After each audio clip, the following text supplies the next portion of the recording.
Hello friends.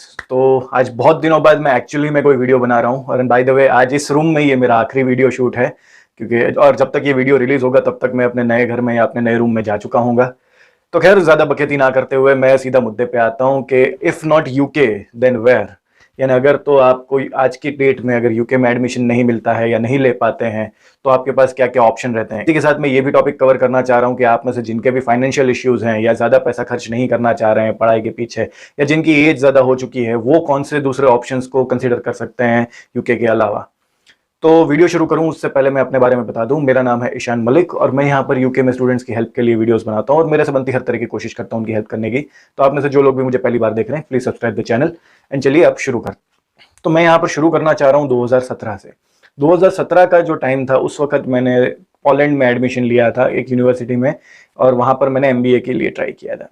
लेकिन उस वक्त मेरे कुछ दूसरे रीजंस रहे जिस वजह से मैं पोलैंड जा नहीं पाया। तो पोलैंड में मेरा एडमिशन लेने का सबसे बड़ा रीजन था उन दिनों के, एक तो पोलैंड जाना भी बहुत ईजी था उन दिनों, प्लस फीस ना के बराबर थी। मेरा एमबीए का कुछ कॉस्ट उस वक्त तो मेरे को ट्यूशन फीस 4 लाख की मिल रही थी और मेरा पूरा पैकेज ही समवेयर अराउंड 7 या 8 लाख का बन रहा था, कॉस्ट ऑफ लिविंग के साथ कुछ। तो मुझे एक बहुत ही बढ़िया डील लगी थी क्योंकि अगर मैं इंडिया में भी कहीं से भी अगर एमबीए करता 2 साल का तो फीस भी समवेयर इतनी ही लग जाती 3-4 लाख की एंड कॉस्ट ऑफ लिविंग भी ऑलमोस्ट उतना ही हो जाता 2-3 लाख का। तो मुझे मुझे ये लगा था कि ये तो बेस्ट डील है, इससे बढ़िया और क्या हो सकता है कि भाई हम इतने ही ऑप्शन में वहां पर पढ़ ले। लेकिन आज की डेट में पोलैंड का जो एडमिशन मिलना भी सबसे पहले तो बहुत टफ हो चुका है, प्लस वीजा इंटरव्यूज का जो सबसे बड़ा जो प्रॉब्लम है पोलैंड के साथ, ये प्रॉब्लम उन दिनों भी हुआ करता था लेकिन इतना सीवियर नहीं था जितना आज है। आज तो मिलेगा ही नहीं और कितने ही एजेंट्स, कितने ही ब्लैक मार्केटिंग और बहुत सब कुछ चलता है पोलैंड के वीजा इंटरव्यू के लिए। तो खैर इसलिए मैं पोलैंड इस वजह से आपको सजेस्ट नहीं करता। पोलैंड का तो मैं आपको साफ बोलता हूँ कि आपको एडमिशन मिल जाएगा लेकिन आपको वीजा नहीं मिलेगा, वीजा का इंटरव्यू स्लॉट ही नहीं मिलेगा। तो खैर कोई उसके लिए ट्राई करने का कोई सेंस नहीं बनता। लेकिन अगर आपको लगता है कि आप ये सब चीज़ों का जुगाड़ कर सकते हैं तो डेफिनेटली मैं आपको बोलूंगा कि आपके लिस्ट में पोलैंड एक होना चाहिए। एंड इसके बाद जंप करते हैं सीधा 2019 में, जब मैंने सीरियसली ये डिसीजन लिया कि अब मुझे बाहर पढ़ने ही जाना है। और उस वक्त फिर मेरा जो भी प्रोफेशनल एंगेजमेंट्स थे उसको मैंने धीरे धीरे कम करना शुरू किया और वैसे भी मैंने 2020 को ही टारगेट किया था कि मैं 2020 में ही पढ़ने जाऊंगा। तो खैर मैंने अपनी रिसर्च शुरू करी। तो रिसर्च में मैंने पाया कि एक तो कोई भी एजेंट जो है वो मेरा केस लेने ही तैयार नहीं था। मेरा भी फर्स्ट ऑप्शन जो था वो कनाडा का ही था, लेकिन मेरा स्टडी गैप जो है वो ऑलमोस्ट 7-8 साल का तो उस वक्त तक हो चुका था, वैसे तो उससे ज़्यादा ही हो चुका था। लेकिन इतने बड़े स्टडी गैप के साथ कोई भी जो कंसल्टेंट है या एजेंट है मेरी फाइल लेने ही तैयार नहीं था कनाडा के लिए। कोई लेते भी थे तो वो बोलते ही थे कि भाई आपका कुछ होना नहीं है इसमें, हम कर देते हैं लेकिन कुछ होगा नहीं। और फिर करते भी थे तो बिना डिसहार्टेंड, यानी कोई बिना मन के करते थे एंड कुछ भी, यानी फिर वो जवाब दिया नहीं दिया ऐसा ही उनका एटीट्यूड रहता था। तो फिर उस वक्त उन्होंने मेरे को दूसरे भी, उसमें से एक कंसल्टेंट ने मुझे बोला कि आप दूसरे ऑप्शंस भी कंसीडर करो, यानी इंग्लिश कंट्रीज की बात करी जाए तो, कि बोले ऑस्ट्रेलिया में भी बोले आपके लिए मुश्किल होगा। और वैसे भी ऑस्ट्रेलिया कभी मेरी टारगेट में था भी नहीं क्योंकि बहुत महंगा रहता है, तो वो कभी भी मेरे उसमें था नहीं। तो उन्होंने बोला था कि आप न्यूजीलैंड के लिए देखो और आयरलैंड के लिए देखो। तो मुझे भी ये लगा कि मैंने कहा हाँ, क्योंकि ये न्यूजीलैंड एंड आयरलैंड दोनों ये जगह थी जहां पर 1 ईयर के मास्टर्स होते हैं। तो मुझे लगा ठीक है ऑप्शन अच्छे हैं। एंड उस वक्त हमने न्यूजीलैंड के लिए आगे बढ़ने का सोचा क्योंकि भाई मैंने ये सोचा कि अगर कल को कुछ हुआ तो एटलीस्ट ऑस्ट्रेलिया तो आप जा सकोगे जहां पर जॉब मार्केट अच्छी है। तो खैर न्यूजीलैंड में ये स्टडी गैप का और ये किसी तरह का कोई इश्यू नहीं होता है। तो मेरा न्यूजीलैंड में ऑलमोस्ट हर जगह से मेरे को बहुत ही पॉजिटिव रिस्पांस आए थे। इनफैक्ट यूनिवर्सिटी ऑफ ओटागो में आज भी मेरा एडमिशन कहेंगे कंफर्म बोल रहा है और इवन ऑकलैंड यूनिवर्सिटी में से भी मेरे को कंफर्मेशन लेटर आ चुका था। तो ये न्यूजीलैंड का तो हुआ। साइमल्टेनियसली मैं जो हूँ वो अपनी एक पर्सनल रिसर्च भी कर ही रहा था कि भाई और क्या क्या ऑप्शंस मेरे हो सकते हैं। तो दूसरे ऑप्शंस जो मुझे मिले वो थे यूरोपियन कंट्रीज के, Germany, Netherlands, Norway, Poland, Latvia, Estonia and Luxembourg, Russia even. तो इनमें से ऐसे कई कंट्रीज थी जिनकी जो अगर मैं फीस की बात करूं तो वो ना के बराबर होती है। आई मीन जो जो सीन मुझे पोलैंड में मिला था 2017 में, वही पैकेज या उसी तरह की डील्स जो है मुझे इन सब कंट्रीज में मिल रही थी। Germany most of the time, Germany की अगर मैं बात करूँ तो वहाँ पर ट्यूशन फीस होती ही नहीं है, आपको सेमेस्टर कंट्रीब्यूशन देना रहता है, जिसकी भी आपको कहें कि 200 से लेके 500 यूरो तक का सेमेस्टर कंट्रीब्यूशन होता है। तो अगर आप मोटा मोटा भी जाएंगे तो आपका 1200 से 2000 यूरो में आपका पूरा मास्टर हो जाएगा उधर पे। प्लस वहाँ पर भी ये बेनिफिट था कि ज़्यादातर मास्टर कोर्सेज जो हैं वो 1.5 साल के मिलते हैं। प्लस अगर स्टे बैक की बात करी जाए तो जर्मनी में सबसे ज़्यादा स्टे बैक मिलता है कि आपको कोई अपने मास्टर खत्म किया तो उसके बाद आपको 1.5 साल का स्टे बैक ऑप्शन मिलता है। लेकिन इसके अलावा दूसरी अगर कंट्रीज की बात करी जाए, जितने भी मैंने यहाँ पर नाम लिए, तो वो 6 महीने से लेके 1 साल तक का आपको स्टे बैक ऑप्शन देते हैं। इसी में मैंने कई कंट्रीज में एडमिशन के लिए एप्लीकेशन करी थी एंड बहुत सी जगहों पर मैंने एडमिशन बुक भी कर लिया था। जैसे कि लेटविया में यूनिवर्सिटी ऑफ राइजल या पता नहीं, मुझे अभी नाम याद नहीं आ रहा है, पर एक यूनिवर्सिटी से मेरे को ये जो सेम कोर्स जो एमएससी एंटरप्रेन्योरशिप जो मैं यहाँ पर पढ़ रहा हूँ वो मैं वहाँ पर पढ़ना चाह रहा था। मेरी सबसे नंबर 1 चॉइस अगर कोई कंट्री थी तो वो थी नॉर्वे थी, क्योंकि वहाँ पर जो यूनिवर्सिटी ऑफ ऑस्लो जो है उनका जो एमएससी एंटरप्रेन्योरशिप का जो कोर्स है वो मुझे बेस्ट लगा था in terms of their programme structure.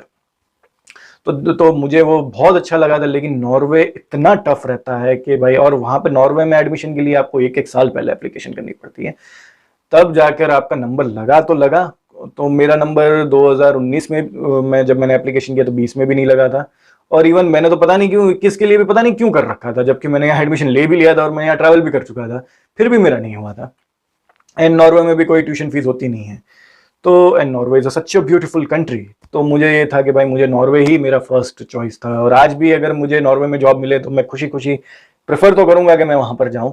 At least मुझे एक बार एक्सपीरियंस करना है नॉर्वे का। तो ये मेरी पहली चॉइस थी।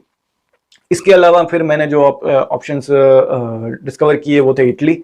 इटली में भी मोस्ट ऑफ द टाइम तो ट्यूशन फीस नहीं रहती है, लेकिन जो भी रहती है छोटी मोटी रहती है। लेकिन इटली में जो है वो अगर आप फैशन से रिलेटेड या आर्किटेक्चर से रिलेटेड कुछ पढ़ते हैं तो बोला जाता है कि आपके लिए ज़्यादा बेनिफिशियल है। और उन दिनों मैं एक लड़की से भी मिला था जिसने इटली में आर्किटेक्चर की पढ़ाई की थी, तो उसने मेरे को बहुत गाइड किया था इटली के बारे में। तो उसने बोला था कि भाई आर्किटेक्चर एंड फैशन इंडस्ट्री या लग्जरियस चीज़ें, ये सब चीज़ें अगर होता है ना, लग्जरी ब्रांड मैनेजमेंट या मार्केटिंग और इन सब चीज़ों में अगर आपको कुछ पढ़ना है तो इटली में बहुत ही बढ़िया आपको स्कोप मिलते हैं। लेकिन आप ये एमबीए करना है, एंटरप्रेन्योरशिप पढ़ना है, ये सब अगर कुछ करना है, डेटा साइंस है, ये सब है, तो हो सकता है कि आपके लिए इतना अच्छा स्कोप ना हो। और दूसरा जो उसने बोला कि भाई लैंग्वेज का इश्यू, तो खैर वो तो खैर पूरे यूरोपियन कंट्रीज में आप कहीं भी चले जाएंगे हर जगह रहेगा। इसके अलावा अगर यूरोप में कोई नंबर 1 कंट्री अगर हर मायनों में कोई गिनी जाती है तो कल्चरली स्ट्रॉन्ग या कहें कि एजुकेशन में सबसे स्ट्रॉन्ग, तो वो होती है जर्मनी। अगर आज आपके पास जर्मन डिग्री है तो वो एक कहेंगे अमेरिकन लेवल के बराबर हो जाती है, एक तरह से यूँ बोला जाता है। तो लेकिन जो जर्मनी जो है वो उस वहाँ का जो क्राइटेरिया है वो काफ़ी टफ रहता है। आई मीन मैं वो क्राइटेरिया कभी मीट ही नहीं कर पाया। मैं वही अपना बैचलर्स में 55% पे पास आउट हुआ, वो भी मेरी 8-10 तो केटियाँ रही हैं उस वक्त। तो खैर इतने इतने बढ़िया रिजल्ट के साथ तो जर्मनी तो मुझे एक्सेप्ट करने वाला नहीं था। और ऐसा नहीं है कि मैंने ट्राई नहीं किया है, मैंने ये सब जगह पे ट्राई किया है, और मैं अपने एक्सपीरियंस के बेस पे आपको बोल रहा हूँ कि मुझे जर्मनी में इस वजह से मेरे को एडमिशन नहीं मिला। अदरवाइज स्टडी गैप का तो कोई इश्यू था नहीं जो कनाडा में आ रहा था। इसके बाद मैंने कहा चलो जर्मनी तो नहीं हुआ, नॉर्वे नहीं हुआ, जो मेरे कहे ना कि फर्स्ट एंड सेकंड प्रेफरेंसेस थे वो तो नहीं हो रहे हैं, तो अब मैं कहाँ एप्लीकेशन कर सकता हूँ। तो अब मुझे हुआ कि चलो भाई दूसरी कंट्रीज को भी ट्राई करो, क्योंकि अल्टीमेटली तो आपको ब्रेक चाहिए ना, यूरोप घूमने का आपका मन है ना। तो मैंने कहा ठीक है, तो फिर मैंने देखना शुरू किए, फिर से मैंने देखा पोलैंड को, लेटविया में एडमिशन मैंने लिया, एंड एस्टोनिया में मैंने एडमिशन लिया। लग्जमबर्ग में मैंने कोशिश करी, लेकिन लग्जमबर्ग में आई थिंक 2 ही यूनिवर्सिटीज़ है और वहाँ पर भी अगेन बहुत ही ज़्यादा कंपटीशन रहता है। तो एंड वो फ्री भी नहीं थी। आई मीन वहाँ पर फीस काफ़ी हाई ही देनी पड़ रही थी। तो मैंने कहा लग्जमबर्ग तो देखने का कोई मतलब नहीं है। फ्रांस का जो एजुकेशन स्ट्रक्चर है वो सेम एज यूके हो गया, यानी वही है कि वहाँ पर प्राइवेट कॉलेजेस रहेंगे, या कहेंगे वो आपको फीस एकदम तगड़ी देनी पड़ेगी, उसके बाद 2 साल का स्टे बैक ऑप्शन मिलता है। लेकिन फ्रांस में स्टडी अच्छी है। आई मीन अगेन अगर आपको मौका मिलता है और अगर आप अफोर्ड कर सकते हैं तो आपको डेफिनेटली जाना चाहिए। स्टे बैक और सारे ऑप्शंस अच्छे हैं फ्रांस में। फ्रांस में कुछ पब्लिक यूनिवर्सिटीज़ भी हैं जहां पर फीस अगेन ऐसे 200 यूरो 300 यूरो ही रहती है पर सेमेस्टर की, या पूरे साल की, कुछ ऐसा ही रहता है। लेकिन अगेन वहां पर जो कट ऑफ है वो बहुत ही हाई रहता है। एंड यूजुअली जो है वो लोग उसमें मैनेजमेंट कोर्सेज नहीं रखते हैं। टेक्निकल कोर्सेज होते हैं, नर्सिंग के कोर्सेज होते हैं, मेडिकल के कोर्सेज होते हैं, ये सब चीज़ होती है। In short core stem branches जो है वही उसमें रहती है, ना कि कोई दूसरी चीज़ें रहती हैं उसमें। तो इसलिए भी फ्रांस की जो पब्लिक यूनिवर्सिटीज़ थी वो मेरे लिए नहीं थी, लेकिन फ्रांस में अगर आपको मिलता है तो बहुत ही बढ़िया ऑप्शन आप लोगों के लिए हो सकता है। तो मैंने एस्टोनिया में एडमिशन लिया। तो वहाँ का जब मेरा इंटरव्यू हुआ तो मैंने वहाँ से कुछ जाना एस्टोनिया के बारे में कि एस्टोनिया जो है वो आईटी का हब है। आई मीन कहेंगे पूरे यूरोप में, वैसे तो पोलैंड है लेकिन सेकेंड हब इज एस्टोनिया। वहाँ का कल्चर इतना, वहाँ का आईटी कल्चर इतना स्ट्रांग है कि वो लोग अपने इलेक्शन भी ऑनलाइन करते हैं और वहाँ पर हर काम ऑनलाइन होता है। इतना बढ़िया सिस्टम है वहाँ का। और मैं क्योंकि आईटी प्रोफेशनल हूँ, आईटी बैकग्राउंड से हूँ, तो मुझे लगा था कि एस्टोनिया मेरे लिए एक बहुत ही बढ़िया ऑप्शन हो सकता है। लेकिन जब मेरा एडमिशन का जो इंटरव्यू जो हुआ वहां पर मुझे कुछ बहुत ज्यादा पॉजिटिव वाइब नहीं आया, क्योंकि सामने वाले इंटरव्यूअर ने मुझे यूं बोला कि आप एस्टोनिया में जो है एस्टोनियन लैंग्वेज ज्यादा नहीं चलती है, रशियन लैंग्वेज ज्यादा चलती है। ऐसा मुझे वहां के जो इंटरव्यूअर थी उसने मुझे ये बात बोली। तो उसने मुझे ये पूछा कि भाई आप कैसे कोप अप करोगे, आप कैसे करोगे। तो पता नहीं क्यों मुझे इस एक क्वेश्चन ने क्यों बहुत डिसहार्टन कर दिया। तो फिर मेरा पता नहीं यूं हो गया कि नहीं यार एस्टोनिया नहीं जाना है। लेटविया में मेरा, जो मैंने बोला कि मेरा एडमिशन हो चुका था, मेरा जाने की ऑलमोस्ट तैयारी भी कंफर्म थी, लेकिन उसी वक्त ये यूके का ये अनाउंसमेंट हो गया कि भाई पीएसडब्ल्यू खुलेगा। तो मेरी जो एजेंट है उसने मेरे को एक बार भूला तो सही कि भाई आप एटलीस्ट अब यूके में भी एडमिशन के लिए देखना तो एटलीस्ट करके रखो, जाना नहीं जाना आपकी मर्जी है, जाना होगा तो चले जाना, नहीं जाना है तो मत जाना, कोई जबरदस्ती तो है नहीं। तो इस तरह से ये हुआ कि यूके जो मेरी लिस्ट में आया वो सबसे लास्ट आया। इनफैक्ट मैं आपको बताऊं 31 जुलाई जो है वो यूजुअली लास्ट एप्लीकेशन डेट रहती है फॉर सितंबर इनटेक। मैंने अपनी सारी एप्लीकेशन 26 से 30 के बीच में ही करी थी उस वक्त, जितनी भी हम कर पाए थे उस वक्त। और उसमें से ये मुझे यूनिवर्सिटी ऑफ लीड्स में एडमिशन मिला फिर। तो अब मैं अगर क्विक समरी दे दूं अगर पूरे वीडियो की, हालांकि ये वीडियो बहुत ही कंफ्यूजिंग हो गया, तो अगर तो आपका फाइनेंस का थोड़ा बहुत इश्यू रहता है, अगर आपको लगता है कि आपको पढ़ाई के पीछे बहुत खर्चा नहीं करना है या आप नहीं अफोर्ड कर सकते हैं, तो मैं आपको बोलूंगा कि आपको यूरोपियन कंट्रीज ही जाना चाहिए। स्टडी वहाँ की बहुत अच्छी है, कल्चरली वो लोग बहुत स्ट्रांग है, इकोनॉमिकली भी वो लोग काफी स्ट्रांग है, कोई वहां पर प्रॉब्लम नहीं। वहां पर आपको सिर्फ एक प्रॉब्लम है, वो है लैंग्वेज की। वो लोग इंग्लिश नहीं बोलते हैं, वो अपने कल्चर से बहुत प्यार करते हैं और वो लोग अपनी लोकल लैंग्वेज में ही बात करना पसंद करते हैं। तो अगर आप इटली जाते हैं, लैटविया जाते हैं, रशिया जाते हैं, जर्मनी जाते हैं, नॉर्वे या कहीं भी आप जाते हैं, तो ये हो सकता है कि आपको वहां की लोकल लैंग्वेज सीखनी पड़े। एंड मैं आपको प्रेफर भी करूंगा कि वो सीखना आप ही के लिए बेनिफिशियल होगा। और इन यूरोपियन कंट्रीज में से भी अगर मैं कोई कंट्री स्ट्रांगली आप लोगों के लिए रेकमेंड करूंगा तो वो है जर्मनी। जर्मनी आपको बेस्ट ऑप्शंस देता है हर तरह के, आई मीन सेटलमेंट के ऑप्शंस भी वहां पर बहुत अच्छे हैं, जॉब मार्केट भी बहुत अच्छा है। और अगर जर्मनी में आपका कुछ नहीं भी हुआ तो आप दूसरी यूरोपियन कंट्रीज में जॉब करने के लिए निकल सकते हैं। आपका एक जगह का वर्क परमिट आपको पूरे यूरोप रीजन में जॉब करने के लिए ऑलमोस्ट अलाउ कर देता है, वरना घूमने के लिए तो डेफिनेटली अलाउ कर देता है।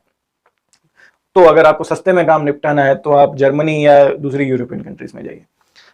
लेकिन अगर आपको लैंग्वेज के साथ पंगे नहीं लेने हैं, आपको लगता है कि नहीं भाई आपका बजट थोड़ा अच्छा है और आप अफोर्ड कर सकते हैं, तो भी मैं इंग्लिश स्पीकिंग कंट्रीज में आपको सबसे पहला तो रेकमेंड करूंगा कि आप कनाडा जाइए। Canada would be the best option for you. लेकिन अगर किसी भी रीजन से आप कनाडा नहीं जा पाते हैं, कनाडा में आपका कुछ नहीं हो पाता है, तो मैं थोड़ा इंक्लाइन हूं थोड़ा आयरलैंड की तरफ से, क्योंकि जो रिसेंट मैंने जो आयरलैंड के बारे में जो स्टडीज करी है मैंने, कि उनकी इकोनॉमी बहुत स्ट्रांग है। और आप में से स्पेशली जो लोग आईटी में करियर बनाना चाह रहे हैं या कहेंगे डेटा एनालिटिक्स या बिजनेस एनालिटिक्स की, अगर मैं वो भी सब चीज़ों की अगर मैं बात करूं, तो कहीं ना कहीं मैंने जितना पढ़ा अभी आयरलैंड के बारे में, वहां पर मुझे ये लगा कि भाई इन लोगों ने अपनी इकोनॉमी को बहुत ही स्ट्रांग किया है।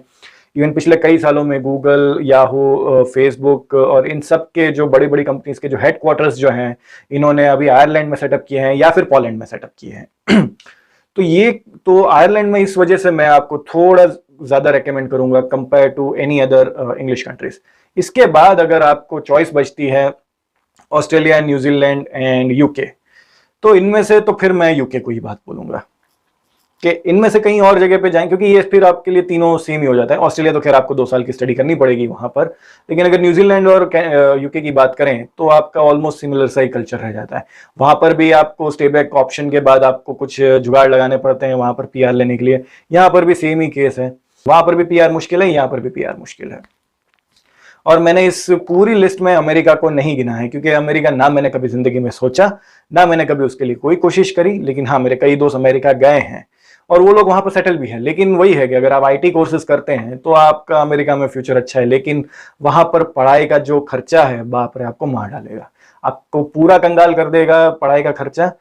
तो और उसके बाद भी वहां पर बहुत दूसरे भी लफड़े हैं, तो मुझे इसलिए मैंने कभी अमेरिका के बारे में सोचा नहीं है। तो मैं इसलिए यूएसए तो मैं नहीं रेकमेंड करता, और ना ही मैंने कभी कोई ट्राई करी है। लेकिन जितनी भी कंट्रीज के मैंने यहाँ पर नाम लिए, या तो मैंने इनके बारे में रिसर्च करी थी, या मैंने या फिर मैंने इन कंट्रीज में एक्चुअली कहेंगे एप्लीकेशंस करी थी एंड एडमिशन भी ग्रैब किए थे। लेकिन मैंने यूके को क्यों सिलेक्ट किया, इसके लिए मैंने एक वीडियो बनाया है, आप उस वीडियो को देख सकते हैं, जिसकी लिंक मैं डिस्क्रिप्शन बॉक्स में भी दे दूंगा, यहाँ पर आई बटन में भी आ रही होगी। तो फ्रेंड्स, ये था मेरा आज का वीडियो। मैं मानता हूं कि वीडियो लंबा हो गया है लेकिन अब क्या करें कि मुझे बहुत सारे कंट्रीज के ऑप्शन और जितना मेरे पास जो भी ज्ञान था वो पूरा झाड़ना था इस पे। तो आई होप ये वीडियो आप लोगों को पसंद आया हो। अगर पसंद आया है तो प्लीज इस वीडियो को लाइक करिए, शेयर करिए अपने फ्रेंड्स एंड फैमिली के साथ, जो लोग जो अभी कंफ्यूज हैं कि वो कहाँ जा सकते हैं या उनके लिए क्या क्या ऑप्शन अवेलेबल हैं। एंड कमेंट में डाउन अगर आप इसके बारे में कुछ और डिटेल में जानना चाह रहे हैं, किस कंट्री के बारे में अगर कुछ ज्यादा जानना चाह रहे हैं, अगर मुझे कुछ पता होगा तो मैं डेफिनेटली आपको रिप्लाई करूंगा। एंड सब्सक्राइब कर लीजिए इस चैनल को इसी तरह के नॉलेजेबल कंटेंट के लिए। And finally, thank you for watching the video, hope to see in the next one.